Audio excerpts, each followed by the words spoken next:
Welcome, family, to today's podcast. My name's Paul. I'm a happy recovered addict. I live in Scotland. I'm really pleased we've been joined today by Joe. Do you want to say hello? Yeah, thanks, Paul. My name's Joe. I'm an addict and I live in Northern Ireland. Oh, glad you're here today. And we've been joined by Martin. Hi, everyone. Martin B. back, the Northern voice. So, yes, glad to be here. Thanks for having me, Paul. And good to meet you, Joe. Good stuff, fellas. Good stuff. So we're here today to talk about Cocaine Anonymous, the steps of Cocaine Anonymous, the program, the fellowship. We're going to be chiefly focusing on step 9, which is made direct amends to such persons wherever possible, except when to do so would injure them or others. But first, as usual, I just want to invite Joe and Martin to share in general terms about recovery and the steps and what CA and the program means to them. So Joe, would you like to share for a couple of minutes on that? Yeah, certainly. Thanks, Paul. Very simply, my drug use. I was able to stop using drugs. I am not an individual that used every day for 20, 25 years. I'm able to stop using drugs, but I can't stay stopped. And I was stuck in a cycle for several years of seeking out interventions to help me come off the drugs I took. These interventions were obviously successful. They were normally successful. And after I kind of gone through the physical withdrawals from the drugs I took, a period of time would pass and I would always end up taking them again. I didn't seem to be able to stop that from happening. And through a process that took several years, I was something happened, and it opened my mind. I became willing to what's on offer in Cocaine Anonymous. What we're going to talk about here today.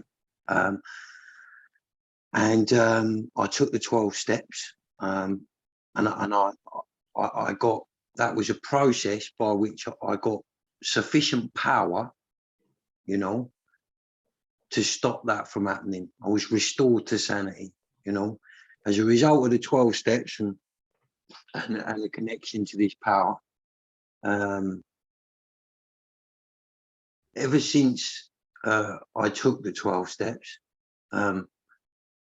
I've remained sane around the idea of using drugs. I can see what drugs do to me, rather than very temporarily what they do for me, which is what I only used to be able to see the latter. So yeah, that's what recovery has given me. It gives me lots of other things as well. We'll talk later on about the promises from the step. I've known those promises, but over time, the one consistent thing is I've been restored to sanity.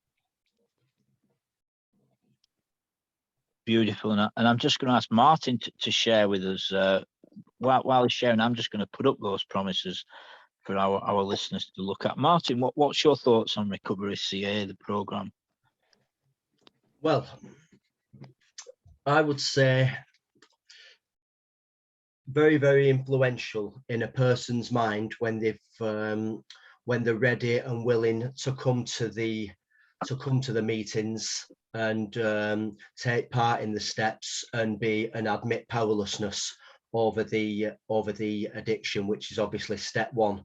I think the steps as a whole, from 1 to number 12, admitting powerless being step 1, I think they're a lovely progression. Naturally, we've spoke about, we're concentrating today on step 9, so we've gone through 1 to 8 up to this point, and I would say that it's a mind changer as well, and a thought provoker. It does provoke thoughts, but it changes it's changed my opinion on myself, those around me, and also spiritual. I would say that God didn't play, or higher power didn't play, a massive part in my mentality or psyche, as it were, previous to the steps.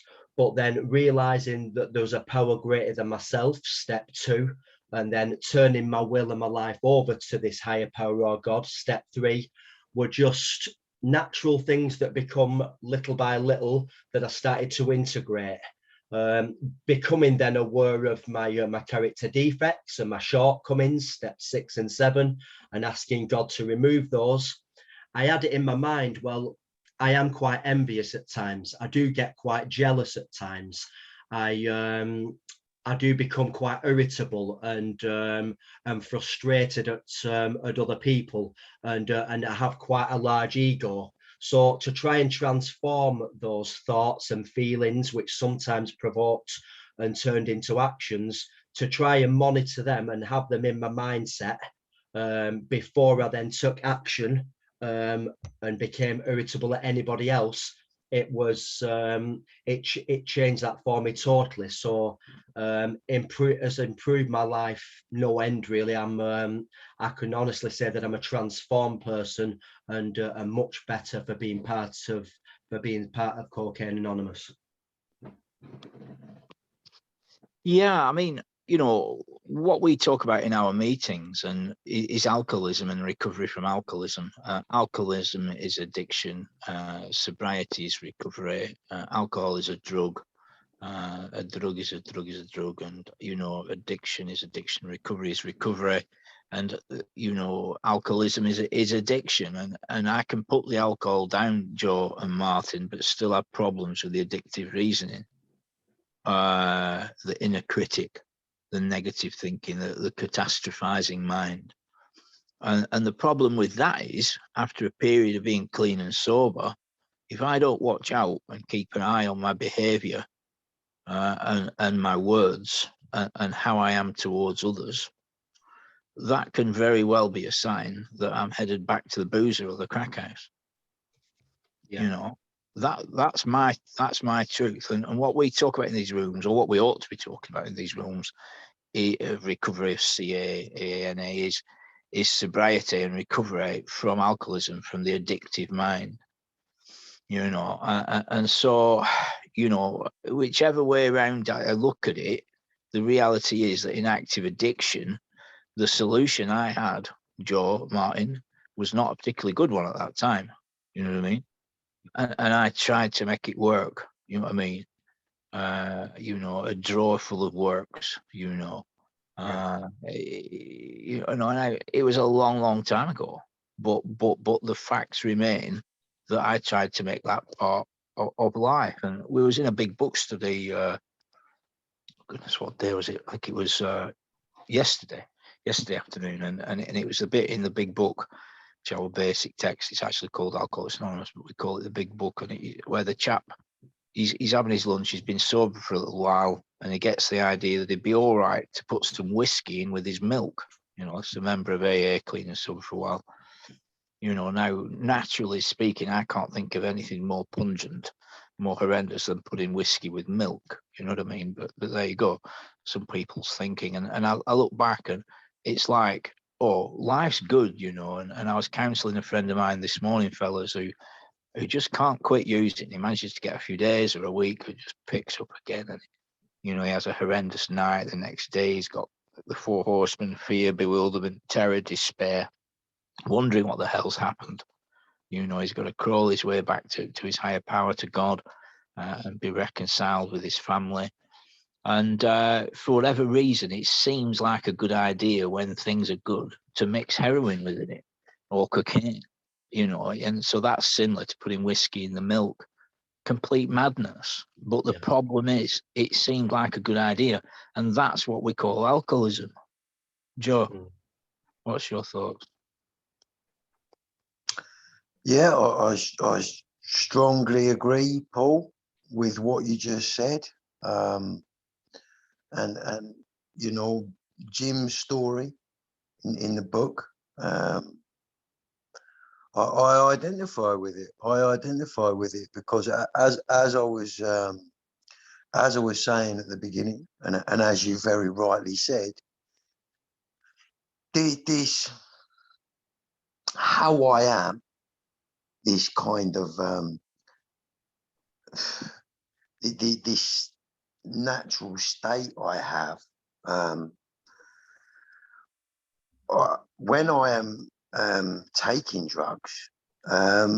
You know, a lot of the issues, like you said, are resolved, and then when I put them down, which, as I said at the beginning, I am able to do. After a period of time, my alcoholism will come at me in a million different ways. You know, it'll come at me in a million different ways, and it comes from me, comes from my mind. That's why I'm sure you'd agree, Paul, that, you know, our main problem is this illness. It centers in our mind, and like you just said, Paul, you know, it will seem like a good idea. It will seem like a good idea, and I don't seem to have sufficient power. My willpower on my own isn't sufficient. Once my mind twists on me, my willpower, my power isn't sufficient to stop that from happening. And the interventions that are available to me, and the many good people that tried to help me over the years, they don't seem to be able to influence me sufficiently, or you know, to bring sufficient power to the table to stop it from happening. You know, the only thing I've found that stops it from happening is a power greater than myself that I call God, that I found through working the 12 steps. Yeah.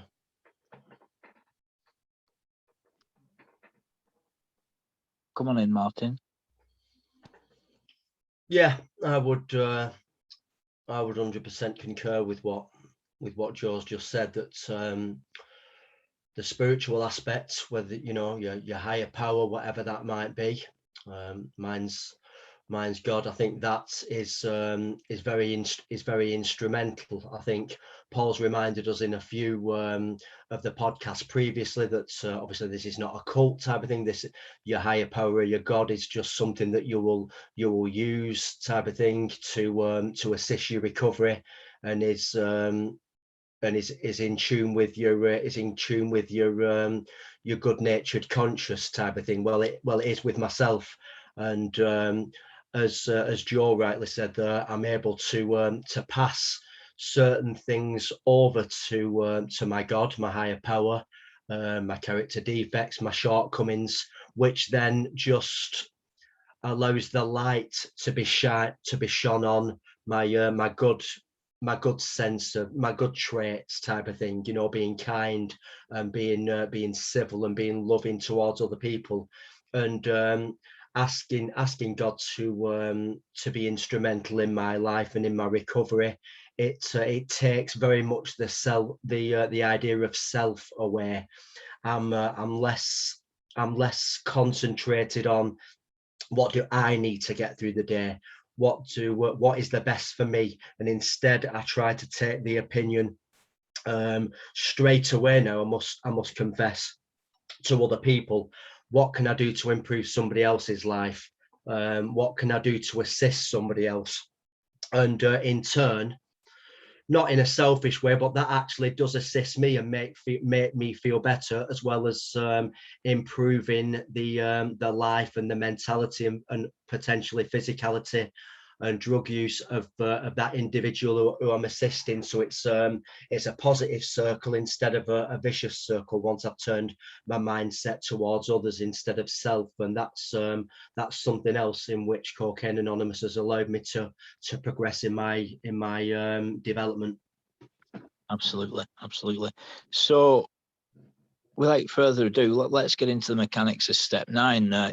If you've not listened to the previous podcasts, we've got a podcast on each of the previous steps. So if you've just logged in on this one, please listen to the previous 8. We work the steps in order with a sponsor. That's someone that guides us through the 12-step process, so we can have a personality change, a change of perception sufficient to set us free from the obsession to continue using drugs. So please listen to the previous 8 and bear in mind that, you know, there are sponsors available that are armed with the facts about addiction and recovery and are well able to take you through this process. So step 9, make direct amends to such people wherever possible, except when to do so would injure them or others. So I'm going to ask you to come in first, Joe, and I'm just going to put up the previous step just for our viewers. There it is. So step 8, we made that list, didn't we, Joe, of everyone we'd harmed, and we became willing to make amends to them all. Joe, over to you. Yeah, so after, you know, after doing my inventory, sharing that inventory and having a look at my defects of character, you know, I had a list, and this list was all the people I had harmed throughout my life, and I was, you know, I was advised that in order to get connected to this power, you know, I needed to straighten out the universe, you know, because I'd spent the previous, you know, I spent all my life up until that point taking more than I ever give. I gave nothing. I just used to take. People got hurt along the way, you know, family, friends, people that I didn't know. Lots of people got hurt along the way. And in order for me, in order for me to be able to move on, you know, and to go forth, and really, really give back, you know, which is a huge part of what we do here, isn't it? You know, we carry this message to addicts who still suffer. I needed to straighten out. I needed to straighten out the universe, and it says in this section of the book, you know, that we're trying to put things in order. You know, we're trying to put things in order, but it also says, you know, our real purpose is to fit ourselves to be of maximum service to God and the people about us. You know, we talk in this fellowship about Thy will, not mine, be done. You know, God's will. You know, the importance of carrying this message to the addict who still suffers. You know, and before I can do that, you know, I need to be a free man myself. I need to be unblocked, and I need to be connected to this power. And step 9 was the process which allowed me to do that, because, you know, you put out the promises before, Paul, you know, and that promise of a newfound freedom and a newfound happiness, you know, that promise of no longer being useless but being useful. It says in those promises, you know, that's not a result of this program. It says if we are painstaking about this specific phase of our development, you know, and as I said before, you know, I have experienced those promises, and maybe we'll have time later on. You know, I can give examples of specific amends which were electric, and ones I had a lot of fear around, ones that I had to, you know, pray for a long time for the strength to make right some of the terrible wrongs I've done.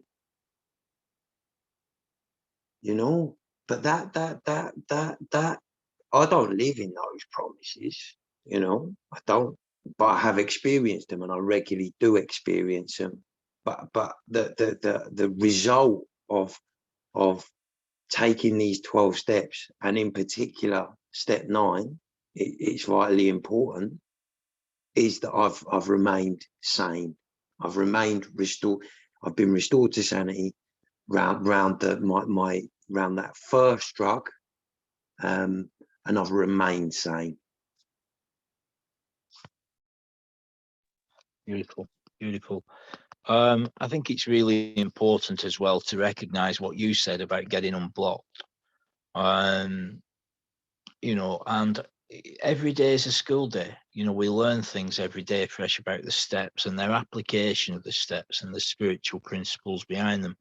And even this morning, Joe and Martin, I read something. It said about how step 8 and 9 is also where we make discoveries about whether we've forgiven people in our past. Which is, you know, having worked step 9 several times and with other folk, you know, it never really fully dawned on me that that's what happens as part of 8 and 9, that I'm able to look and see whether I've truly forgiven others, you know. And there was a chap in Israel, a well-known chap 2,000 years ago, who said, if you don't forgive other people their wrongs, then God won't forgive you your wrongs, you know. So the spiritual principle is, you know, although the steps doesn't mention forgiveness of others explicitly, somewhere along the line in this process, you know, we get to look at all our past resentments, all our fears, all our harms, which is principally what we're looking at in 8 and 9. And many of the things that we're working on in 8 and 9 will come from our inventory in step 4. Check out the step 4 podcast, listeners, by all means. And, you know, in step 4, we do a trio of inventories. We list all the resentments we've ever had, all the fears we've ever had, and all the harms we've ever done. And then in step 8, we become willing to make amends to everyone, except when to do so would injure them or others. And in 9, we make those amends. And it's not simply an apology. It's not, oh, I'm sorry, I'm now a 12-step crusader, I've got to convince you of my new spirituality. It's not, oh, but I'm doing this now, you know, and you've got to see things as I see it. That won't cut the mustard. When we've been upsetting wives, husbands, mothers, fathers, uncles, aunts, neighbours, employers for years and years, and let's face it, it's a broad church, it's Cocaine Anonymous. We get people that were just weekend users, and we get people that used every day hard for decades, you know. And so many of us come in and we've upset a lot of people emotionally, financially, physically, spiritually over a long period of time. And sometimes, Joe, the fact is some people will say, look, I don't want to know. I just don't want to know. I worked with a chap last year, and he managed to get, I think he managed to get 4 or 5 weeks at a time, and then he'd pick up again. But in that 4 weeks, he'd be doing meetings, he'd be in the literature, he'd be praying, he'd be exploring spirituality, meditation. And each time he was working through the steps, when he got, if he managed to get as far as 8 and 9, you know, I remember he told me, his wife said to him, look, I don't want to know, because he'd got that many times to it and then picked up a short time later, and she'd been that upset with his behaviour. So not everyone's going to pat you on the back in recovery. Do you know what I mean? They're not going to say, oh, good job, well done, you. You know, if that happens, well and good. But in my experience, for most addicts, you know, not everyone, not everyone on that list is going to be welcoming.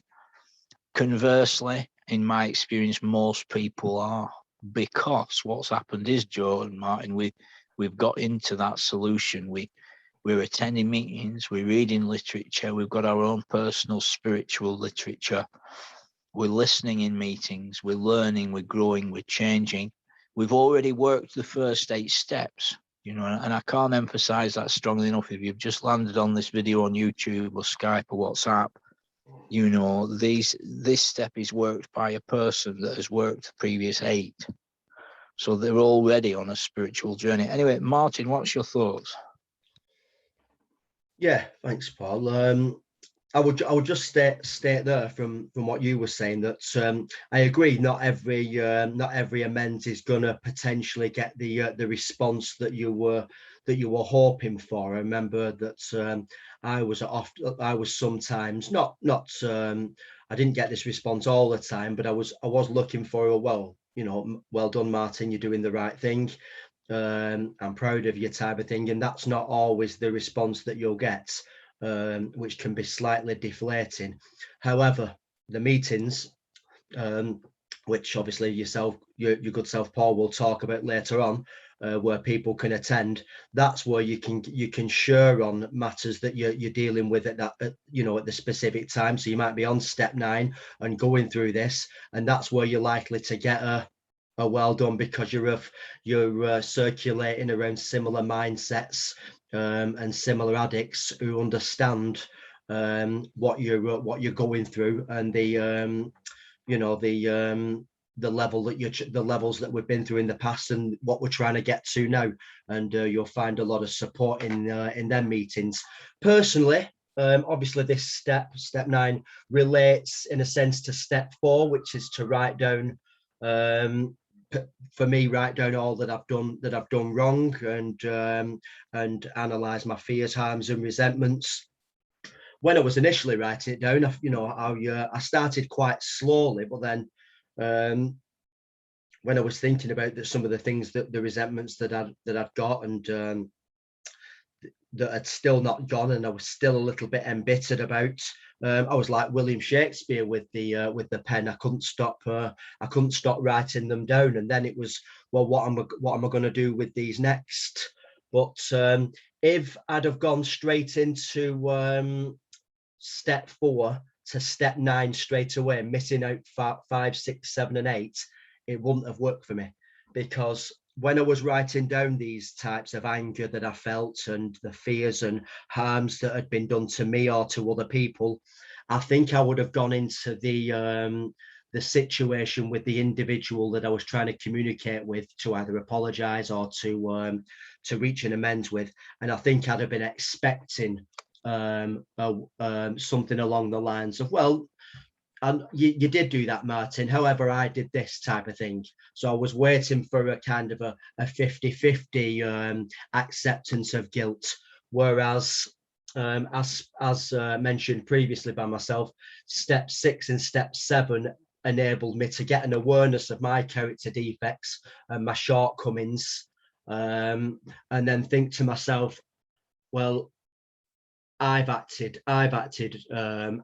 inappropriately, and I could have, these resentments, fears and harms could have been dealt with better in terms of the other person by myself. And I concentrated on what I could have done better, not what the other person could have done better. Yeah, I did such a thing, but what about what they said? That didn't, I tried to take that out of my mind. But more often than not, when the topic was brought to an individual, the response from that individual did come back as in like, well, I appreciate that, Martin, but at the same time I was wrong as well. So it wasn't like a mutual thing, but I didn't go in with the expectation of them having to say to me, well, I was to blame as well.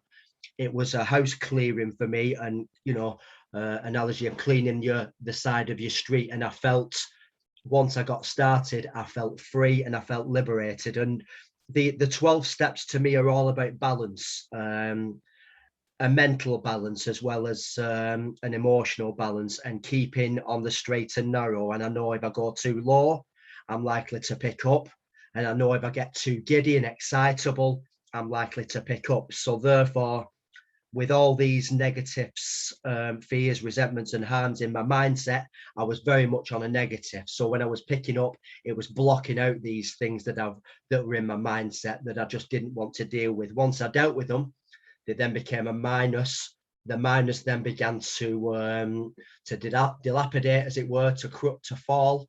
And I began getting back to 0, which was a level playing field, which then I could wholeheartedly see my mental, physical and spiritual side grow and feel just at a balance, which is what I'm hoping to try and I endeavour to do on a daily basis. So I just stick to that. Beautiful. Thanks, Martin. Come on in, Joe. Yeah, some wonderful stuff from yourself, Paul, and you, Martin. And I think for me, this was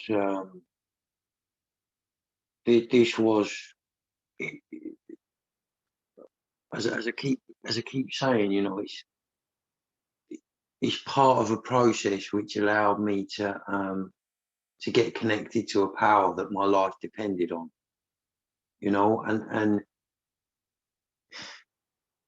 what I think is we have to because this is about direct amends, right? So that there are certain things I have to do. For example, you know, after what I put my mother through, you know, obviously, the direct amends I made to her was insufficient. You know, part of, you know, it's not part of the amends process though. But since making that amends, you know, for the last number of years, I try and be the best son I can. I try and always be there for her, you know, that because it says, doesn't it, in our literature, the spiritual life is not a theory. I have to live it, right? But this thing, this here is about direct amends, you know, and going directly to the people that we hurt. Trying to put it right, and it gives detailed instructions in this book of different situations and what to do, you know. It also says in there's some things we can't put right. Yeah, it says there's some things we can't put right. Yeah, and we have to move on if we can genuinely say that we would if we could. But that's not an excuse. You know, we can take that as an excuse. You know, we have to be really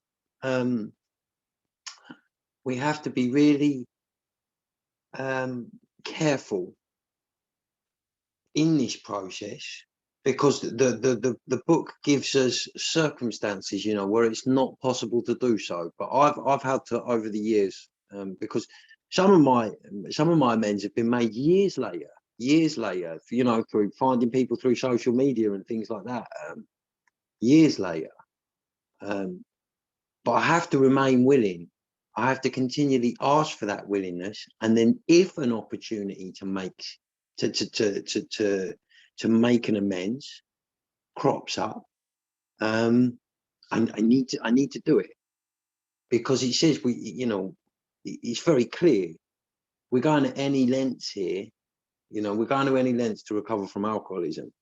So you know, it's not okay for me to just not be able to find someone, you know. I have to, you know, because in my experiences over the years, God has provided me opportunities to make amends that I never thought would be possible to make.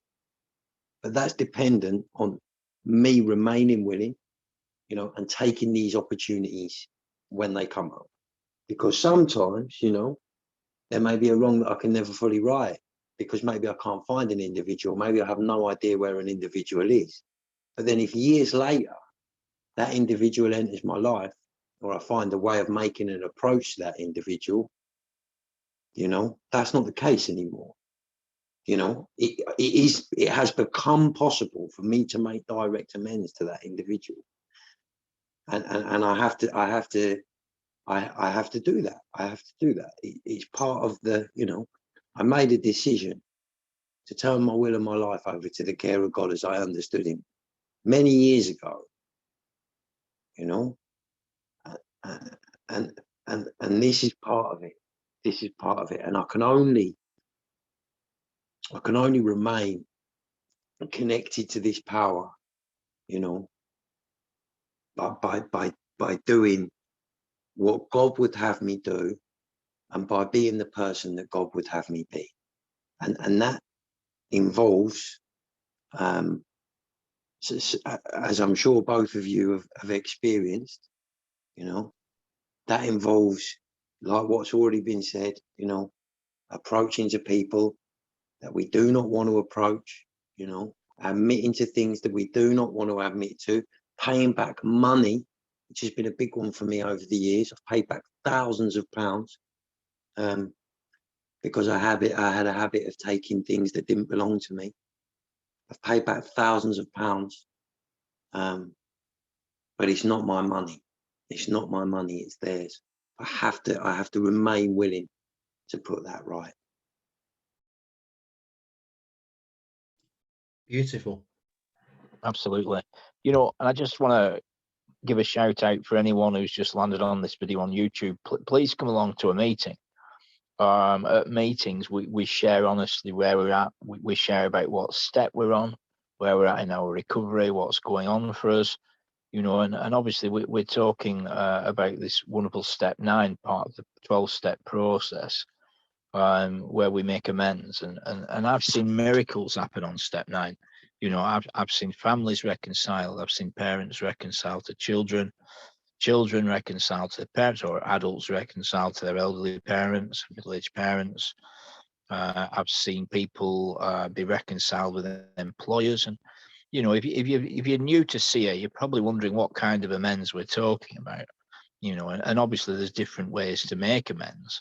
The best way is to be a living amends, to remain clean and sober and harmless, and helping others on a daily basis. That's the prima facie amends, in my opinion. You know, sometimes we might write a letter to somebody. I'm personally not a fan of text message amends. In fact, I think text messaging is a pitiful way to communicate. I'm not a big fan of telephone amends. I think amends ought to be face to face. Now, if it's someone that you've had a violent encounter with, or it might harm them, if you perhaps had relations with a man's wife, you wouldn't go and knock on the man's door. You would seek counsel and contemplation whether you even ought to say anything at all. So there are instances where it's not appropriate to make amends. Would you say, Joe?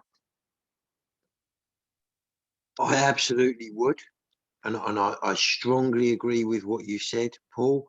But I think it's a fine line, and it's about doing what you just said and really seeking counsel from fellows and from God.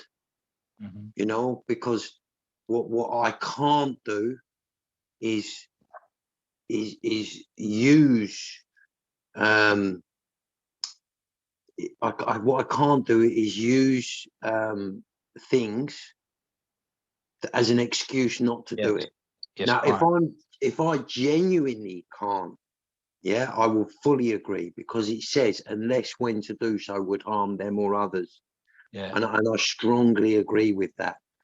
But I have myself, and I speak from my own experience, I'm not sure if I haven't made any, but I have delayed them unnecessarily and caused myself suffering, because I haven't been really honest with myself about whether that amends is really possible to make. And in some cases it was possible to make it safely with no one being harmed. You know, if I was honest with myself, you know, I just didn't have the willingness because of fear. Yeah. You know? So I think it's really important to be to seek counsel. You know, but the book's very clear as well. You know, so and I hate to keep referring to the literature, but it gives such a detailed explanation on how to go about this process, Paul. You'll know yourself, it says in there are some situations which can't be judged by another human being. We need to seek counsel from God through prayer. Yes. Quite. Now, when you say the literature, I've got up on screen here a book called The 12 Traditions and the 12 Steps, or rather the 12 Steps, the 12 Traditions. And it is Alcoholics Anonymous' second book. Their first book is a book called Alcoholics Anonymous, which we call the Big Book. Both books are about £14 delivered. Now, Joe, what pages of Alcoholics Anonymous, the Big Book, are you referring to? I am referring to, Paul, 76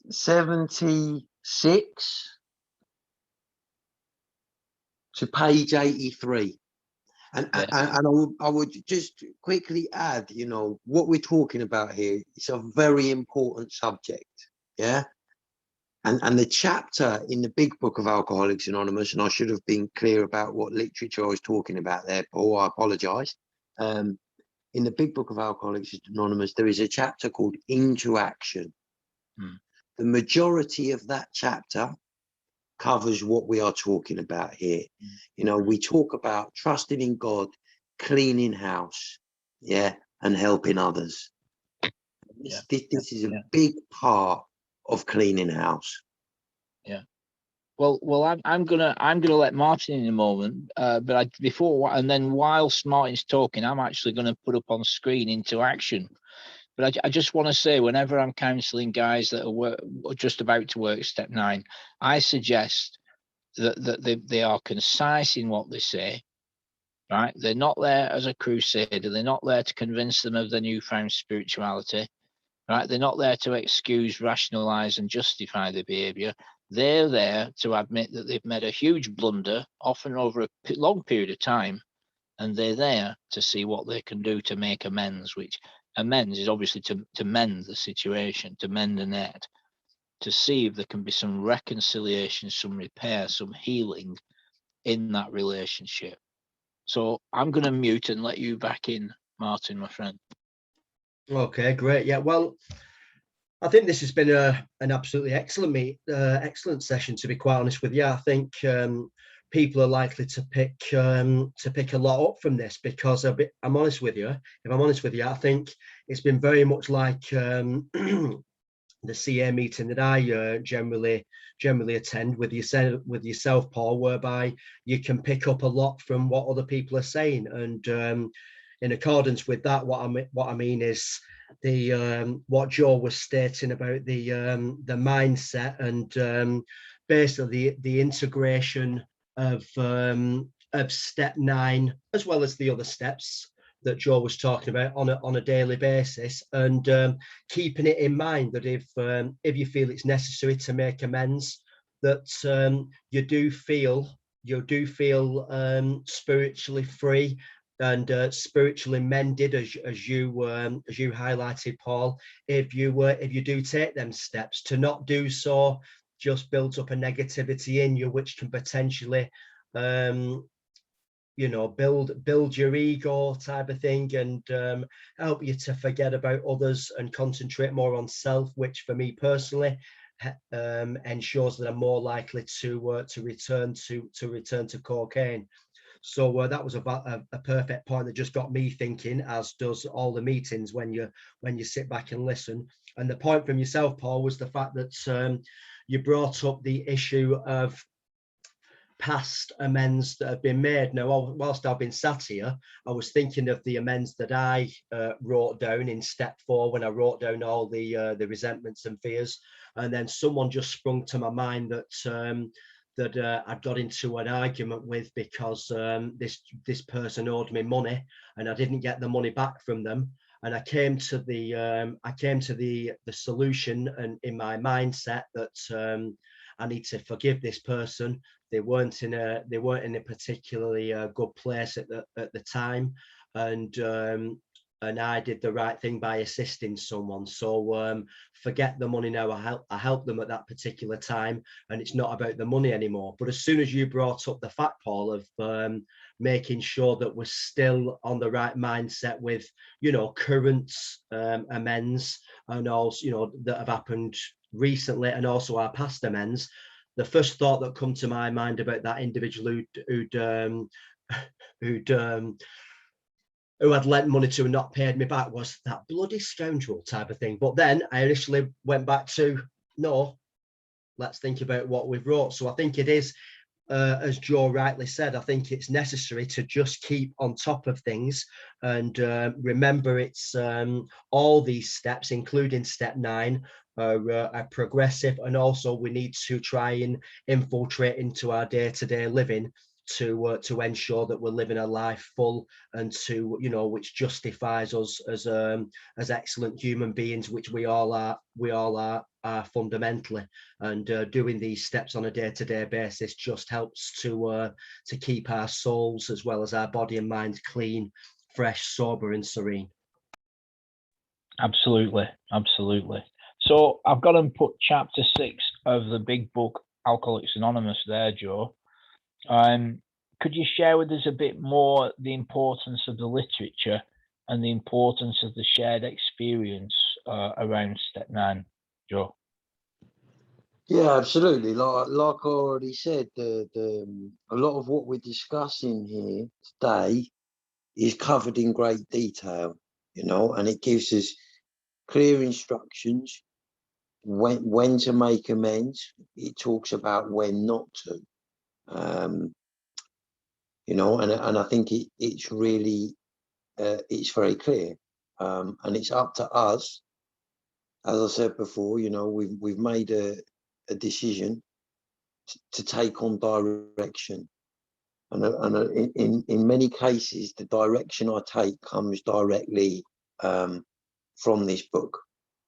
And our, you know, the founder of our sister fellowship who wrote this book is very clear in the pages in that chapter, which I've read many, many, many times over the years, you know. And he talks about, you know, willingness, talks about willingness and not shying away from what we as recovered drug addicts have to do in order to keep connected to this power and to remain sane. And I'd also like to say, Paul, and I don't, you know, because it says at the end of those pages, it talks about the spiritual life being not being a theory. You know, we have to live it. And if we're living a spiritual life, if we really are practicing the principles of this program in all our affairs, you know, I think it's very important. You know, if we didn't harm people occasionally, we wouldn't be human. You know, but we need to be very. For me, this is about, you know, it's a chapter about turning a page. It's about turning a page, you know, and going off from there. As you know, having had a real change in thinking and outlook and how I react to my fellows, and not just in the rooms, in work, in all aspects of society, you know, and putting and you know, and putting into practice some of the things that he tells us in this book, you know, living day to day with love and tolerance of others being our code from when we wake up in the morning to when we go to bed at night. And I think by doing this, by being, you know, fearless and painstaking about this, making direct amends, you know, it gives us a clean slate, you know, and then we're able to go out into the world and do what we need to do, what we have to do. I think that's absolutely right. And, you know, we're coming towards the last 5 minutes of the podcast or so now.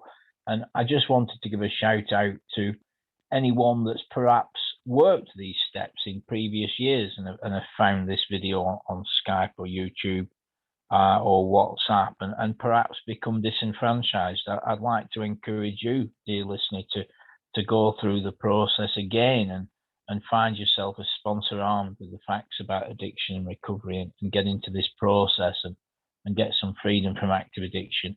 Anyone that became disenfranchised or got partway through the steps, I'd encourage you to get into a meeting and find yourself a sponsor. I very much would. Now, in a little while, I'm going to be putting up a screen with some Zoom meetings, but at cocaineanonymous.org.uk for those in Britain, you can get a list of local meetings that are opening up now, where you can go and hear experience, strength, and hope from folks that have recovered from a seemingly hopeless state of mind and body. And, you know, I know that you, Martin and Joe, we know a lot of people that were in a real mess with addiction and have found lasting freedom. So if you're listening to this and you're mired in addiction and you can't find a way to quit and stay quit, come along to our meetings. We have a solution. So I'm just going to open it back up, fellas, for us each to share for a minute or two in summation while I get the other screens up. Perhaps could take a minute or two just to share, you know, our closing thoughts for this podcast. Martin. Yeah, thanks very much, Paul. I think this is a step, the step 9, which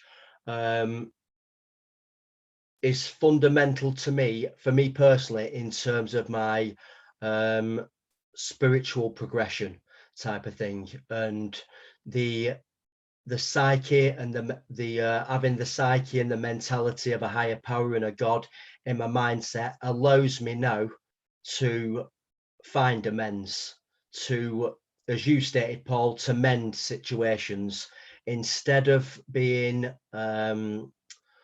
stuck, for want of a better term, in bitterness and regret and hate towards others. I try to mend that situation, which in turn mends me. I did state earlier that we can be in a vicious circle of using, then, well, myself personally using, and then which acts as a relapse or a slip, and then would come out of that and would be, I'm not going to do this again, and then inevitably I would return back. The ingredients, including step 9, which has enabled me, and all the other steps up to that point and beyond, you know, from 1 to 12, has just infiltrated in my life, I think, a level of love which I've not had before for other people, understanding of other people instead of jumping the gun, and being quick to tongue, which then other people become defensive, and I would in the past. Becoming compassionate of other people's thoughts and feelings, and seeing where they can potentially come, like where they're coming from, and from that just comes self-knowledge. So love, L, understanding, U, the understanding, the C for compassionate, and the K for knowledge. Now that spells out luck, but this isn't no luck. This is that takes a lot of effort, a lot of guidance from sponsors, and a lot of deliberation from yourself, and questioning of the mentality, of your own mentality and where it needs to go now. But if you put in the effort, if you walk the steps or work the steps, you too can become freer, and can become a healthier spiritually, mentally, and physically person. I'm going to have to sign out of here, unfortunately. I would just like to add, I do mean unfortunately. Joe, lovely to meet you. Everybody listening, thank you very much. It's just I just have to shoot off to work. So if you're listening. Okay, now, thank you for being here. Me and Joel just carry on, but thank you. Of course. Thank you so much. Okay, now. Thank you, lovely Martin. to meet you, Paul. See you very soon. Yeah, much love. Bye-bye. So what I wanted to do, Joe, was there's still several pages of the big book here. So I wondered if we could just continue on for a little while, just till we get through. And then my plan is to put up the promises, chat about them for a minute, and then just the meeting screen. Yeah. And it's the therapeutic value as well that we get in meetings, and hearing people, the freedom and the joy and the peace and the reconciliation they've got through this process. That's what's really encouraging about it, when you hear people share the victory they got. Yeah, absolutely, Paul. I agree, and you know, just on the last few pages in interaction, in Alcoholics Anonymous book, I just like to read a small section, if it's okay with you. Sure, I've got it up on screen. If you tell me where it is, I'll put it. It's on page 79. You're pretty much bang on at the bottom. You know, it says, although these reparations take innumerable forms, there are some general principles which we find guiding. And this is what I was talking about. These are guiding principles, okay? And but they also give clear direction, and it says reminding ourselves that we have decided to go to any lengths to find a spiritual experience. We ask that we be given strength and direction to do the right thing, and the right thing is up for debate sometimes, isn't it? You know, the right thing is up for debate, Paul, and especially in this area around amends. You know, will someone get harmed? Will someone not? Counsel, prayer, you know, but can we honestly say at the end of this process, can we honestly say that we've done everything we can to set right the wrongs of our past? And I believe if we can, we'll be on solid ground going forward. Absolutely. And I just want to tell a very quick story, Paul, a minute. Yet, Joe, what can I, before you do that, can I just ask you what page did you want to go up to? Because I'm flicking through the pages before we get onto the promises. Which page did you say up to? Oh, it's 83. The promises are on 83. So if you go to 83, I think we've discussed into action, Paul. I think we can discuss about the promises. But a close friend of mine, his sponsor's sponsor in America, 40 years, Paul, clean and sober. He was well established, you know, in society, in his profession. He was comfortable financially, but he had some financial amends that he never made. And I've you know, this has been shared at a meeting, you know, and after taking counsel, he sold his house and went to live in a mobile home, because even after 40 years, he didn't want to drink again, didn't want to use again. And he sold his house to make sure, you know, that he cleaned up the wreckage of his past. In this case, financial amends. You know, because the book tells us, you know, these things, these fears, the resentments, the things that can come out of not doing this, you know, they block us out from the sun. They block us off from the sunlight of the spirit, you know. And for people like us, you know, the results of that can be grave. Yeah, absolutely. And the amount of families I've seen healed through a proper step 9, Joe. You know, I've worked with persons that were homeless. You know, the shoes on the feet worn out.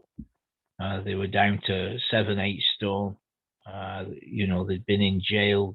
They'd been using powders for years, and they've got free and stayed free.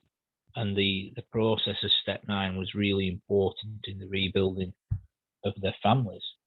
And it became part of the bedrock, the foundation, just as step 1, Joe, where we honestly face up the realities of active addiction, you know, the powerlessness, the consequences, the unmanageability, financially, emotionally, physically, careers, at home, in society. You know, that's the solid foundation. Well, step 9 is the first step where we actually reach out to others around us, in our societies, in our families, in our past. And it really is a foundation for the rest of our lives. And I've often been conscious, Joe, working with blokes going through this process, of how unaware they can be at the time when they work in the process, and give them a few months after, and they're like, wow, I see now how important that was. And that's the thing. The solution is in the step work. Step work, sponsorship, and service. That is the solution. You know, and I hear lots of generalizations in rooms. The solution's in the steps. Yes. The solution's in the book. Yes. The solution is step work, sponsorship, and service to mankind. Not even just service in the rooms, service in general. Who have I helped today? Yeah, I strongly agree, Paul. I strongly agree. You know, and I like that you mentioned step 1, because, you know, ultimately, you know, if I truly understand the gravity, the seriousness of what it is that I suffer from, yeah, and that I know that I will use drugs again if I don't find sufficient power. Right? I know that's going to happen, and I know the outcome of that. Then I've got no choice whether I do this stuff or not. You know? So let's come to the promises in a moment. So whilst I'm just waiting for folks to read that page I've got up there, Joe, I'm just conscious there'll be people reading along and listening. You know, in a moment I'm going to put up the after the promise, I'm going to put up the meetings list, some of the Zoom meetings that are on round the clock. There are hundreds of Zoom meetings on now, aren't there, Joe? CA meetings. And me and Joe, we attend one called We Can Recover that's on twice a day on Zoom every day, 2 p.m. and 8 p.m. So there's lots of meetings. I'm going to put that screen up in a moment. But before I do, folks, we're going to have to start to wrap things up here for today. But I'm just going to bring up the promises. So if you want to read this page that's up, folks, you can always, the beauty of YouTube, you can watch this again. You can rewind.